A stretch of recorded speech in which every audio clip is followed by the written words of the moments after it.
বাংলাদেশ প্রসঙ্গে মার্কিন ন্যাশনাল ইন্টেলিজেন্সের প্রধান তুলসী গ্যাবার্ডের মন্তব্য নিয়ে চলছে আলোচনা সমালোচনা। 3 দিনের জন্য ভারত সফরে এসে গত 17 মার্চ ভারতীয় চ্যানেল এনডিটিভিকে দেওয়া এক সাক্ষাৎকারে তিনি জানান, বাংলাদেশের সার্বিক পরিস্থিতি, বিশেষ করে সংখ্যালঘু নির্যাতন নিয়ে ট্রাম্প প্রশাসন গভীর উদ্বিগ্ন। বাংলাদেশ নিয়ে এক প্রশ্নের জবাবে তিনি বলেন, ইসলামী সন্ত্রাসবাদীরা নানান দেশে ইসলামী খেলাফতের আদর্শে শাসন ক্ষমতা হাতে নিতে চায়, কিন্তু প্রেসিডেন্ট ট্রাম্প ও তার প্রশাসন এই আদর্শকে পরাস্ত করতে অঙ্গীকারাবদ্ধ। ইসলামী সন্ত্রাসবাদের বিপদ বাংলাদেশকেও প্রভাবিত করছে বলে পাশাপাশি বার্তা সংস্থা ANI-কে দেওয়া দ্বিতীয় আরেক সাক্ষাৎকারেও মন্তব্য করেন তুলসী গ্যাবার্ড। তুলসী গ্যাবার্ডের এসব মন্তব্যের প্রতিবাদ জানিয়েছে বাংলাদেশের অন্তর্বর্তীকালীন সরকার। 17 মার্চ রাতে প্রধান উপদেষ্টার দপ্তর থেকে পাঠানো এক বিবৃতিতে বলা হয়েছে, আমরা গভীর উদ্বেগ ও হতাশার সাথে তুলসী গ্যাবার্ডের বক্তব্য লক্ষ্য করেছি।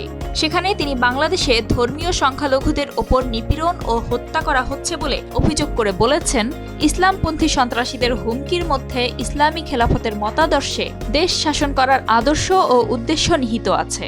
তুলসী গ্যাবার্ডের করা এই মন্তব্য বিভ্রান্তিকর এবং বাংলাদেশের সুনাম ও ভাবমূর্তির জন্য ক্ষতিকর। এতে আরও বলা হয়েছে, বাংলাদেশ ঐতিহ্যগতভাবে শান্তিপূর্ণ ও অন্তর্ভুক্তিমূলক ইসলাম চর্চার জন্য সুপরিচিত এবং চরমপন্থা ও সন্ত্রাসবাদের বিরুদ্ধে লড়াইয়ে অসাধারণ অগ্রগতি অর্জন করেছে। বিবৃতিতে অন্তর্বর্তী সরকার দাবি করেছে, গ্যাবার্ডের মন্তব্য সুনির্দিষ্ট কোনো প্রমাণ বা অভিযোগের ওপর ভিত্তি করে করা হয়নি, বরং পুরো জাতিকে মোটা দাগে ও অযৌক্তিকভাবে উপস্থাপন করা হয়েছে। তবে বাংলাদেশের বিষয়ে যুক্তরাষ্ট্র যে বিশেষভাবে উদ্বিগ্ন তা গ্যাবার্ডের মন্তব্য থেকে বোঝা যায় না বলে মন্তব্য করেছেন সেন্টার ফর গভর্নেন্স স্টাডিজের নির্বাহী পরিচালক জিল্লুর রহমান। দ্য বিজনেস স্ট্যান্ডার্ডকে তিনি বলেন, তুলসী গ্যাবার্ড নতুন কোনো বক্তব্য দেননি। তিনি কেবল বিশ্বব্যাপী ইসলামপন্থীদের বিষয়ে তার এবং ট্রাম্প প্রশাসনের অবস্থান পুনর্ব্যক্ত করেছেন। কিভাবে বাংলাদেশ প্রসঙ্গ সামনে আসলো সেটা বিবেচনা করাও গুরুত্বপূর্ণ বলে মন্তব্য করেছেন জিল্লুর রহমান। তিনি বলেন, একটি ভারতীয় সংবাদ মাধ্যম তার সাক্ষাৎকার নিচ্ছিল এবং সেখানেই গুরুত্বের সাথে এই প্রশ্নটি করা হয়। জবাবে তিনি একটি সংক্ষিপ্ত কূটনৈতিক উত্তর দিয়েছিলেন। এটা অসম্ভব যে প্রশ্ন করা না হলে তুলসী গ্যাবার্ড নিজে থেকে বাংলাদেশ প্রসঙ্গ তুলতেন। জিল্লুর রহমান আরও বলেন, তুলসী গ্যাবার্ডের মন্তব্য ট্রাম্প সরকারের ইসলামোফোবিক প্রচারণার সঙ্গে অনেকটা সাদৃশ্যপূর্ণ।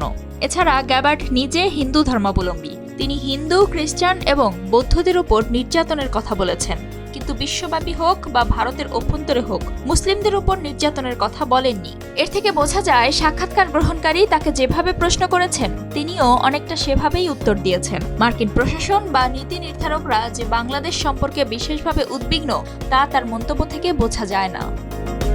তুলসী গ্যাবার্ডের মন্তব্যের বিপরীতে বাংলাদেশের করণীয় প্রসঙ্গে ঢাকা বিশ্ববিদ্যালয়ের আন্তর্জাতিক সম্পর্ক বিভাগের অধ্যাপক ডক্টর ইমতিয়াজ আহমেদ বলেছেন, তুলসী গ্যাবার্ড এখন না হয় অফিসিয়াল একটা পজিশনে আছে, কিন্তু যখন অফিসিয়াল পজিশনে ছিল না তখনও কিন্তু বাংলাদেশের এই মাইনরিটি রাইটস নিয়ে সমালোচনা করেছে, তাই না? এটা একাধিকবার আমরা দেখেছি এবং তিনি যে সমালোচনাটা করবে সেটা ধরেই নেওয়া হয়েছিল যে ইন্টেলিজেন্সের হেড হওয়ার পরে তিনি এই সমালোচনাটা থামবে না এবং করবে।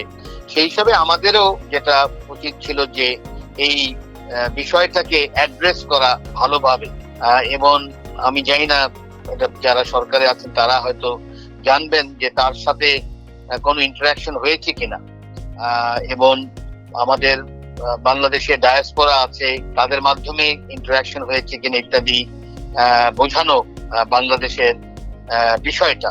কারণ আমরা বুঝতেই পারছি যে তার ইন্টেলিজেন্সের মাধ্যমে সে জেনেছে, না হলে পার্শ্ববর্তী দেশের ইন্টেলিজেন্সের মাধ্যমে হয়তো জেনেছে হতে পারে। এখন কথা হচ্ছে আমাদের করণীয় হলো যে আমাদের এই যেই মাইনরিটি ইস্যু যেটা নিয়ে আলোচনা হচ্ছে এটা আমাদেরই কাজটা করতে হবে। তুলসী গ্যাবার্ড বলাতে যে এটা সমাধান হবে তা তো হবে না, এটা আমাদেরই করণীয়। এখন এটা নতুন না, এটা রিপাবলিকান পার্টি ডোনাল্ড ট্রাম্পও করেছে। যখন শেখ হাসিনা ক্ষমতায় ছিল তখন কিন্তু ডোনাল্ড ট্রাম্প ওই যে প্রিয়া সাহার কাহিনী আছে তখনও কিন্তু তারা এটা তুলে ধরেছিল। ডোনাল্ড ট্রাম্প এবারও তুলে ধরেছে এবং তার তুলসী গাবার্ডও বলেছে। এদিকে তুলসী গ্যাবার্ডের মন্তব্য ভারতের দীর্ঘকালীন বাংলাদেশ বিরোধী অবস্থানের সঙ্গে মিলে যায় বলে সামাজিক যোগাযোগ মাধ্যমে এক পোস্টে উল্লেখ করেছেন সিনিয়র সাংবাদিক আনিস আলমগীর। তিনি লেখেন, সংখ্যালঘুদের ব্যাপারে ভারত গুরুতর মানবাধিকার লঙ্ঘনের বিষয়ে গোপন করে অন্য দেশকে নেতিবাচকভাবে চিত্রিত করার চেষ্টা করছে। গ্যাবার্ড যদি সত্যিকার অর্থেই ধর্মীয় সংখ্যালঘুদের নিরাপত্তার কথা ভাবতেন, তাহলে তিনি বাংলাদেশের বিরুদ্ধে ভারত প্ররোচিত প্রচারণার পুনরাবৃত্তি না করে ভারতে মুসলিম, খ্রিস্টান এবং দলিতদের ওপর সুপ্রমাণিত নিপীড়ন, গণপিটুনি এবং রাষ্ট্রমদদে হওয়া দমন পীড়নের কথা বলতেন।